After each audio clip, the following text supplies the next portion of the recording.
So we're in the middle of solving optimization problems, and we've come across the old quickest route problem.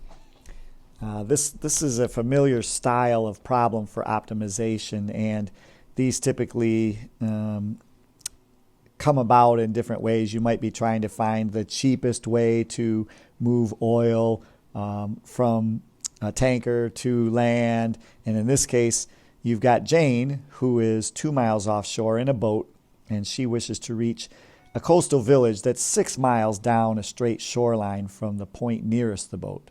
She can row at 2 miles per hour, and she can walk at 5 miles per hour. Where should she land her boat to reach the village in the least amount of time? So, like all of our other optimization problems, it's best if we start these by drawing a picture.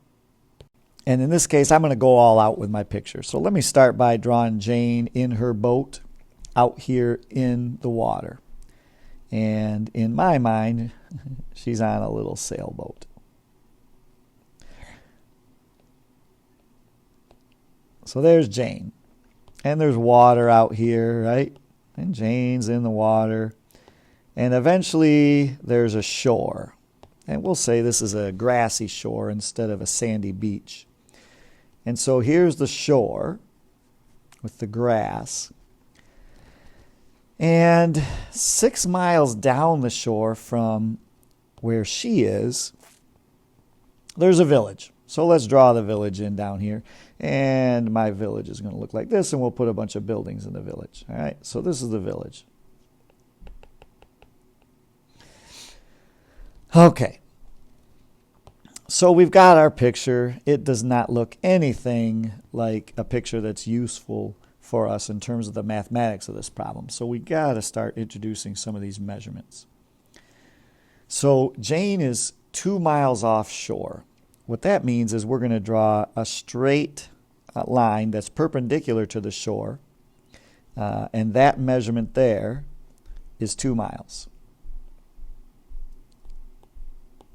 And from that point to the village, the horizontal distance there is 6 miles.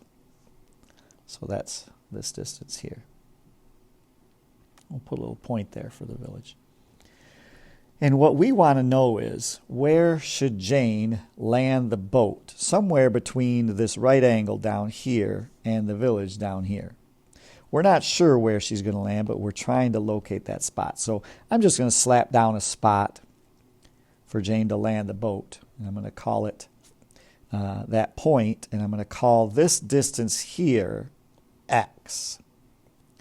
So if Jane were to drive this route and go to the land and park the boat there, the distance on the land would be X. Now if that distance is X, then the rest of the distance here happens to be 6 minus X. And that's going to be important for us. Okay, now we also need to come up with an expression for the distance that the boat would travel. So 6 minus X is the distance that she's going to walk. We need an expression for the distance right here that she's going to travel in the boat. The reason I need to know that is because we're trying to minimize time, right? Least amount of time. And since we know the rates, if we knew the distance, we could figure out the time.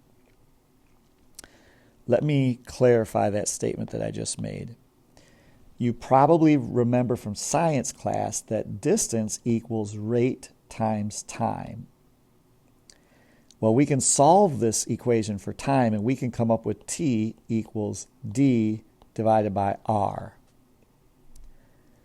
And if we can figure out the distance, we already know the rates, so we can write an expression, which is D divided by R, and this will be our objective function. The constraints are the 6 miles that is available to us on the land. Okay, so I'm shooting for an objective function for time. I want to put distance divided by rate. The rates are given to us, so that's pretty straightforward. I can't use a white pen though. Let's use red to circle those rates. This is a rate, 2 miles per hour, and this is a rate, 5 miles per hour. What I don't have is the distances. So one of the distances is 6 minus x, and then I can use the Pythagorean theorem on this triangle to figure out this question mark diagonal hypotenuse distance here. That's going to be the square root of x squared plus 4. And you could write 4 plus x squared if you wanted. So now we can figure out the time it takes for the boat to go from where Jane is now to the land, and then we can figure out the time it takes for her to walk using the formula time equals distance divided by rate. Now we have to write those in two pieces and add them up because one of the rates in the water, 2 miles per hour, is different than the rate on land, which is the walking. So here's my objective function. And then I'll have pretty much used up all my space on this slide, and I'll switch to another slide to work this thing out. Let's do the water first. So in the water, the distance is square root of x squared plus 4, and that rate is 2 miles per hour. And then on land, the distance is 6 minus x, and that rate is 5 miles per hour.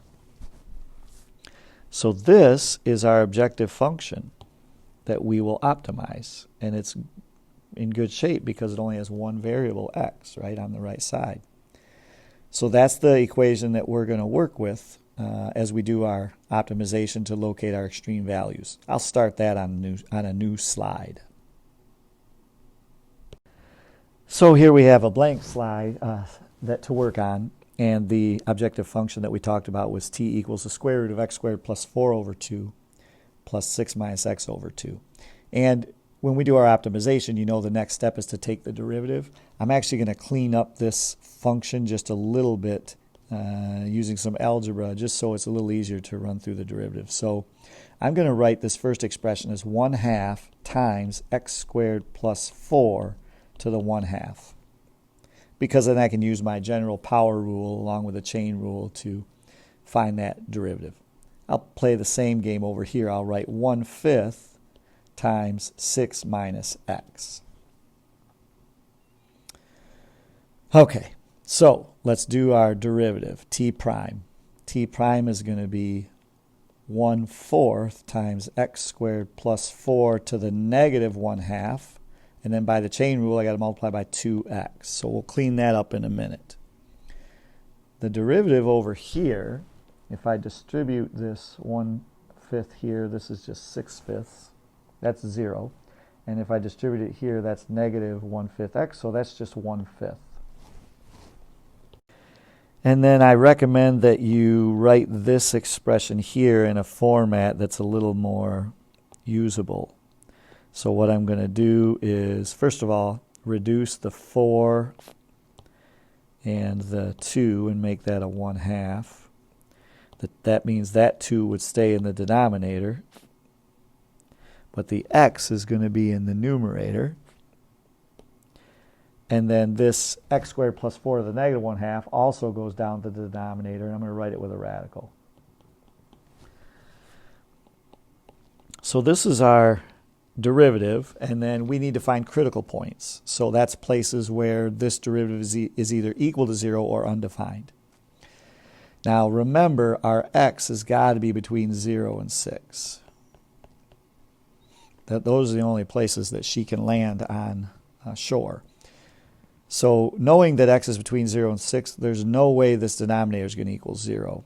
So there are no undefined values. That means the only values we need to look for are those where x over 2 square root of x squared plus 4 plus 1/5 equals 0.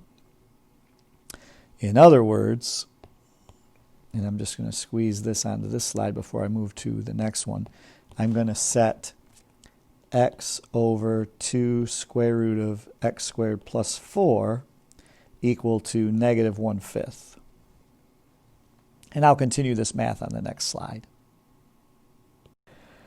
Okay, so now we have this proportion, x over 2 square root of x squared plus 4 equals negative 1/5. If I cross multiply, I get 5x equals negative 2 square root of x squared plus 4. And I can square both sides of this thing and get 25x equals 4 times x squared plus 4. And then what I'll do is I'll distribute this 4 and get 25x, excuse me, this is x squared, right? When you square 5x, you get 25x squared. That's going to equal 4x squared plus 16. And then I'll subtract negative 4x, I'll subtract 4x squared from both sides, and I'll get 21x squared equals 16. And that means x squared is the square root, x squared is 16 over 21. So x is the square root of 16 over 21, and that's going to be 4 over the square root of 21. But nobody measures miles on the shore in terms of radicals, so what we'll do is we'll just compute the decimal approximation for 4 over the square root of 21, and that is approximately 0.87 miles. So if we go back to the picture, and I'm just going to quickly sketch this thing, and I'll just draw the parts without the boat and the water and the grass. We had this drawing like this, and x was this distance, and then the distance that she had to walk was 6 minus x. So we're basically saying we want her to park that boat not quite a mile from where she is, 0.87 miles, and then she's going to walk the last, what is that, 5.13 miles, and that will minimize her time. And that's what we were asked to find. We were asked to find where to park the boat, and so we'll answer by saying she should park at 0.87 miles along the shore from where she is currently located, right? And I guess that'll do it for this video. This is actually a pretty cool problem. It draws in a lot of math. We had some geometry with the Pythagorean Theorem. We had some physics with the distance equals rate times time. We've got some rational functions and some proportions and calculus involved in this. So this is a challenging problem, and I don't want you to get discouraged if you had a little trouble with it, but hopefully this video helps you see the strategy and, of course, all the math that's involved in solving this thing. So keep up the good work. Don't panic. If you need me, you know where to find me. And in the meantime, take care.